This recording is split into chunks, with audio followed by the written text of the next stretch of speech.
is gaining competitive advantage through using competitive analytics. Why? Because that's what we do. And we feel that in email marketing, you can either participate and go about your day-to-day business, but to really dominate in the space, you have to be aware of insights that derive from your competitors and also from external view of your own data.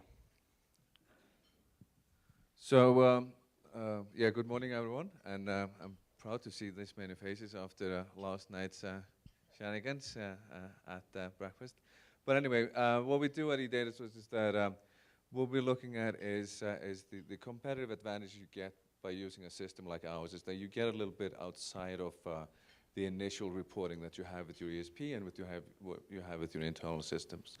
We're looking at verifying better the information that you have, that you are getting your message across, that your third parties are getting the message across, but furthermore also get a full picture of the competitive landscape so that you truly understand what you're up against with your competitors and understand the successes and failures in the industry at large. And how do you go about doing that? The tools that we offer to allow you to gain that competitive advantage are fall into some of these categories.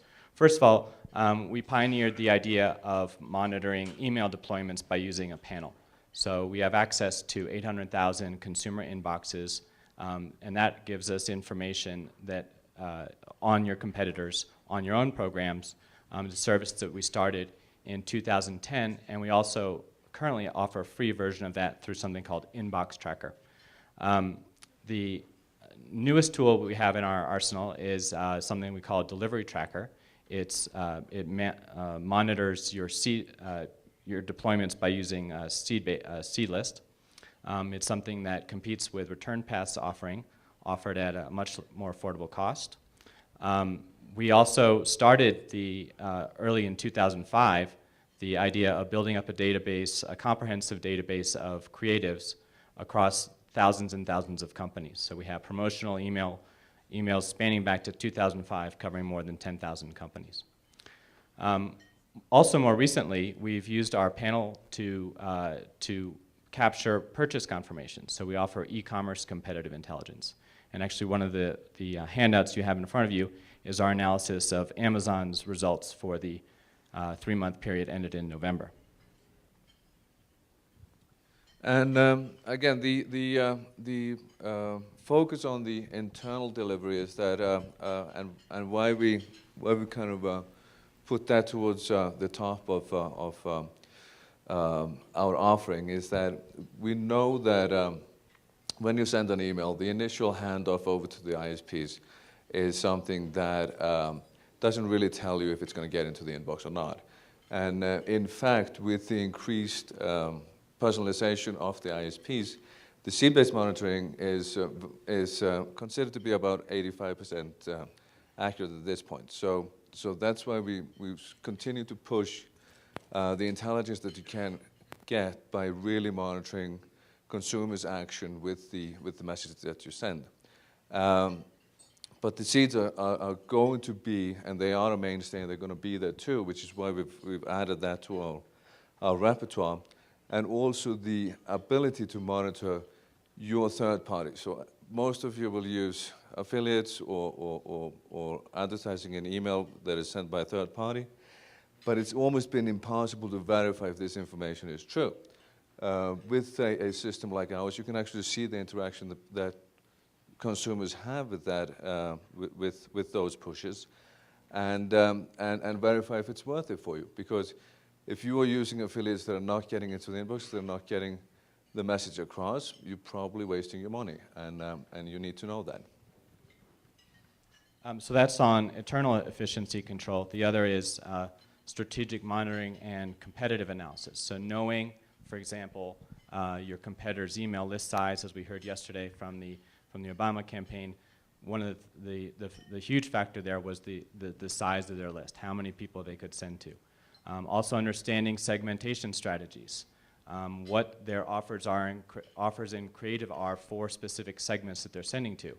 I'm sure all of you gather independently a few emails sampled from your competitors, but it helps to know whether how many people those emails went to and the performance of those campaigns.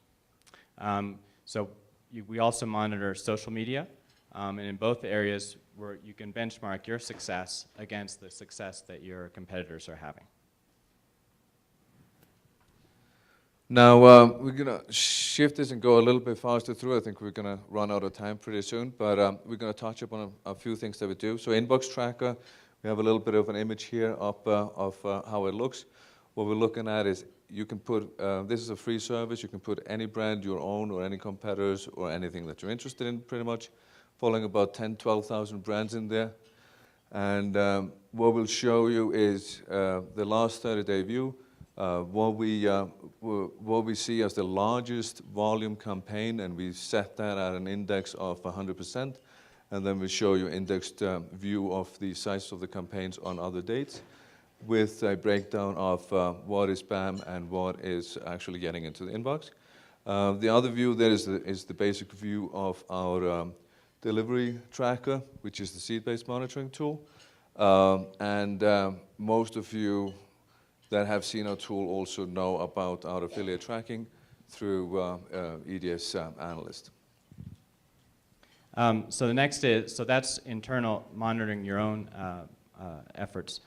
The other thing is getting a leg up on the competition. So as I said, we have a full database of promotional creatives that goes back 5 years. You can see the segmentation, personalization of email offers, and you can see external drivers, who's driving traffic to websites, what the social media activity is. And the next slide will show you some of the ways we do that. Now, the competitor metrics, and this is again just a little breakout view, what you're going to see from competitors. If you are in the actual full tool, what is unique about eDataSource is that we'll show you over time their successes in Gmail, AOL, and Yahoo, and break that out for you. We'll give you the overall list size that they have over a 30-day period.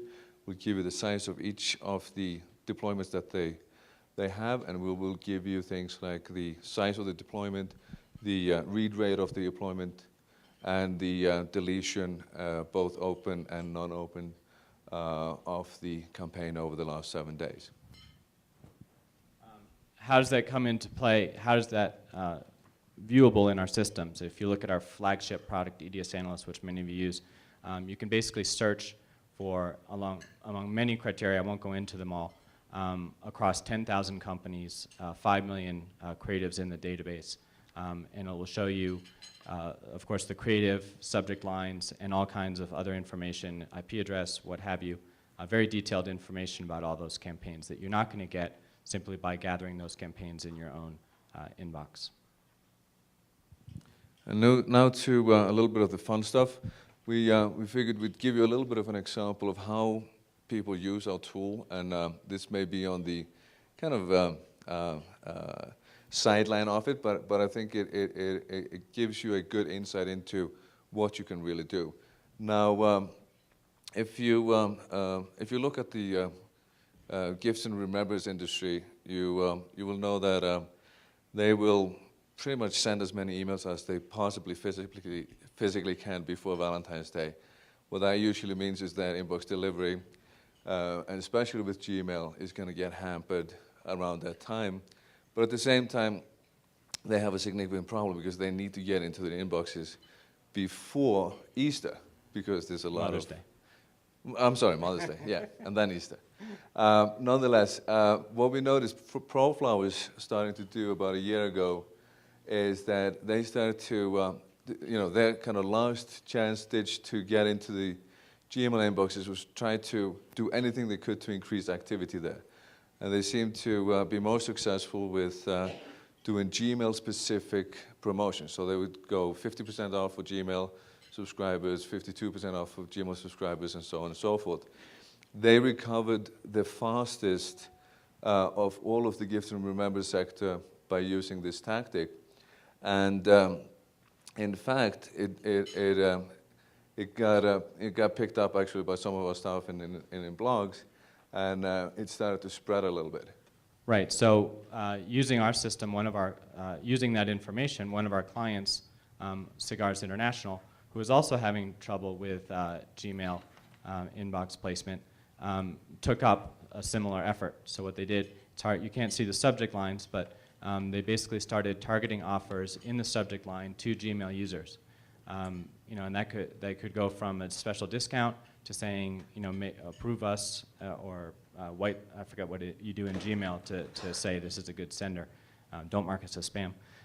And they got the same results as ProFlowers. So, it's it's a great example of how someone got insights on someone who wasn't specifically a competitor, but had a problem, saw what other people were doing through our system, and followed a similar program. And just to kind of round it off, they've actually been sustained in Gmail with that tactic, and whenever they start to drop, they kind of launch a couple of other extra ones. So although somewhat maybe cheesy, it's one of those tactics that seem to currently work. Just want to give you a little bit of more taste of what we kind of do to understand what's going on in the market. Here's a little snapshot of how widely used the term Black Friday was in email subject lines in the month of November. It was a little bit surprising, that's kind of why I threw it in here. We see that companies like GameStop are actually using that in less than 3% of the deployments that they have. Amazon in only 13%. But then again, Walmart where we know that this is a huge event for them, uses the term Black Friday in more than 30% of the deployments. We also in 2013, one of our efforts is going to be doing consumer analysis, so getting insights into your consumer base. And one of the studies we did just before we got here was we did an overlap analysis. So knowing that some of the folks listed here would be at the conference, what we did is we tried to provide pieces of information that they can't get through their own systems, but we can provide independently. Specifically, share of inbox. Who are you sharing your inbox with, and how important a factor is that in how you design your creatives, when you time your campaigns, et cetera. So the first example. Yeah, so we looked at J.Crew. Anybody from J.Crew in here? No. Damn. Thank you for pointing that out. We'll let her know. Yes.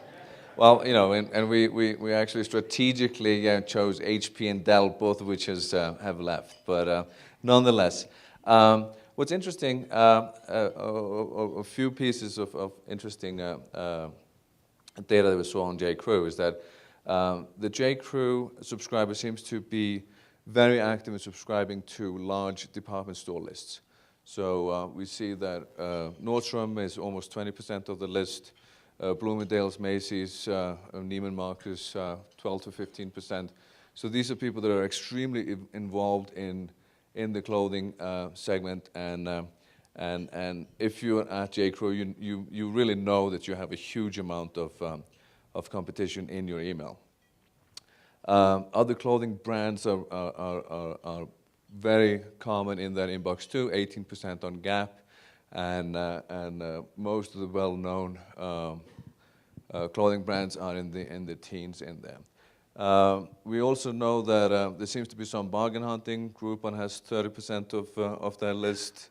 Living Social is 27%, and so on and so forth. So by using these analysis, and this is kind of just getting to the or scratching the top of it, we can really start to understand what people are interested in that are subscribing to your email. And you can use that in media, you can use that in offers, and understand also timing of your emails and the offers that you have, and really pinpoint them against the competitors that you have in the email inbox space. Yeah, and so when GB says scratching the surface, essentially what we did here is using our panel data, we cross-referenced recipients from specific senders. So we cross-referenced 9,000 different senders to determine the overlap.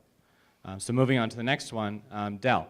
How does this contrast, as Dell was pointing out, arguing that the overlap in someone's inbox would probably be fairly slight. And we saw that with J.Crew, the other the direct competitors, Gap, Banana Republic, were as high as 15% or so. This is looking at Dell Home, and the oops, wrong button. The overlap with HP Shopping is 10%. So it's lower, but it's not that much lower. But you are sharing the inbox with a lot of other people. Dell is sharing the inbox with a lot of other people who influence computer purchases. So Walmart, Best Buy, Staples, and also, of course, Apple and Amazon. And anybody from Victoria's Secret here? Did you change jobs? But anyway, we just to give you a quick shot of it, this is what we saw on Victoria's Secret. Involved in flash sales, involved in very much involved in beauty and products. So Sephora, Bath and Body Works, Ulta, Sally Beauty, all highly represented there. However, we couldn't really find any other intimate brands other than Fragile Hollywood, which only has about 2.5% of the list for Victoria's Secret. So those are three examples. It's a new analysis we're doing. If you're interested in it, contact us. It's sort of a custom thing that we'll do for you or your clients. Last one. Since we had the Obama spokesperson here yesterday, we did the same analysis with Obama's list. And interestingly, you can see the overlap with political senders. So this is the percentage of Barack Obama recipients who also receive from MoveOn.org, Credo Action, and interestingly, Mitt Romney. Then you also see the overlap for the same thing for Mitt Romney's list. What was the overlap of other senders? So 12% of Mitt Romney's list also is receiving email from Barack Obama, which is interesting. I'm not sure why, but it's in the data. We went a little further with this, but since he was highlighting some of the data from the presidential campaigns. Yeah. So what we saw that also was that the list for Obama was significantly larger, almost 10 times larger. So they had a list in the 30 million range, while the Mitt Romney campaign had probably about 4, maybe 4.5 million. On their list. However, and in addition, Obama would actually, or the Obama campaign would send about twice the amount of deployments that the Mitt Romney campaign did. Despite that, and maybe also because of a better segmentation strategy, the inbox delivery for the Obama camp was significantly better throughout, and Mitt Romney never really seemed to completely get over the issues that they had with inbox delivery at Yahoo. Yahoo there is represented in red, the inbox placement that Mitt Romney had with Yahoo. A little more data. You can't read this, but we can send the presentation along. The speaker yesterday was talking about the amount of segmentation on the night of the first presidential debate. So you have at top the segmentation done by the Mitt Romney campaign, and below the segmentation done by the Obama campaign. Again, they had a list size in the 30 millions, whereas Romney had a list size of 4 million, so they could potentially segment more, but the scope of it is vast. And yeah, let's move it on. I think we're getting a little late, so sure. This is just the finale. It shows the segmentation on election day, so you can see what they were actually sending out either the day before or right on the day. And you have all the subject lines he was mentioning, the hey subject lines, et cetera. And you can see for all of those, if that were a competitor of yours, you could see the open rates and compare them to your own. So you have for each one of those, you have the number of recipients, the deliverability, and the read rate. Yeah, just to touch up on a little bit what we do, and this is part of what your report on the tables has, and if you need more reports, let us know. We're looking here at Amazon. They have over 20% increase in average order value from September to November, kind of moving up to the Black Friday and the true fourth quarter action. 15% increase in number of orders and 30% increase in revenue.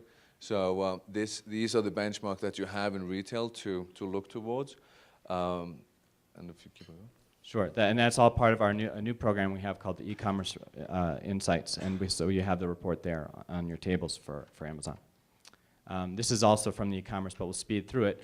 We do analyses comparing the sales trends at big e-commerce players, so Amazon, Walmart. You see the spike there around Black Friday. And you can also look at other folks such as Staples, Office Depot, and get things like average order value, et cetera, compare that and benchmark against your own efforts. Everything down to shipping method, cost of shipping, et cetera. All this derived from our panel. And kind of as one of the final slides, we wanted to stress a little bit how we do things. So we pride ourselves with having the best balanced panel that is in the industry. We have about 800,000 active email subscribers that allow us to monitor all of the commercial traffic in their inboxes. We have the only panel that has never been promoted by targeted promotions, by any sort of co-registration or other influential marketing. This is a completely organically built panel and therefore has the best balance, as we think, in the industry. And we actually had Connection Engine run our panel against their average US against their own demographic database, yes. And what we found was it was a very accurate reflection of the online U.S. population. And then no other platform can actually claim the same. Right. So that's it. A very broad array of things. But any questions on what we've shown? Yes. Does your panel have segmentation about for businesses? In other words, could it be used for B2B purposes? It looks pretty consumer-oriented. It is very consumer-oriented. The inboxes we have access to are Gmail, AOL, and Yahoo. So to the extent that the businesses are mailing to those addresses, it would show up. But to the extent that they're mailing to corporate addresses, it would not be reflected.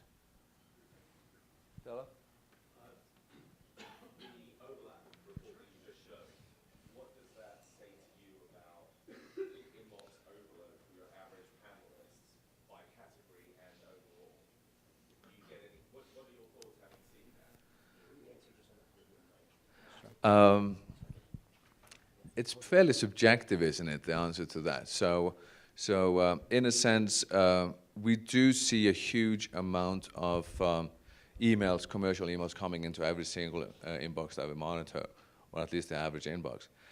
Is it an overload? That's really a behavioral estimate, right? So if people ignore or sort the emails out, it's not going to overload them. If they have to read through every single one, it's going to overload them.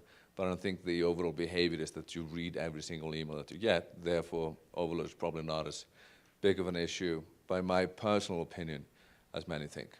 I think I need to rephrase the question. Hold on, hey Della, hold on, sorry. Let everyone hear you. Sorry, let me rephrase it. I was up late last night, oddly. What I mean is that, on average, how many brands is your consumer signed up? So here in this room, we worry about sending too much mail and overloading inboxes. Does that make sense? What does that overlap tell you about the average consumer's inbox? Do they have 20,000 brands in their inbox that they have to filter, or do they have 15? That's the question. We'll give you the honest answer, is that we did this analysis. We got the data for this 3 days before the show and did the overlap. But I think that's a very interesting next step, would be to look at a specific users, a sampling of users, and say, maybe by market sector, how many of their emails are they getting from this market sector compared to this other one? And is it overloaded in apparel, but maybe underrepresented in computer hardware? And just to add to that, we did, it's different by industries, but some industries we're not seeing a lot of concentration of emails from different competitors. So I think that it does depend, and maybe we'll be back next year with more of a analysis of that. Or I'll pay you some. You can always do that. Anyone else? I have Thank a you very quick much. question, actually. Is Yeah. the presentation we just saw, guys, is that available? I mean, we make a lot of the presentations from the event downloadable from our site post-show. Will the folks be able to pull some of those data points down, or? Absolutely, yeah. Okay, very good. All right. Thank you, guys. Carter, GB, thank you very much. Round of applause, please.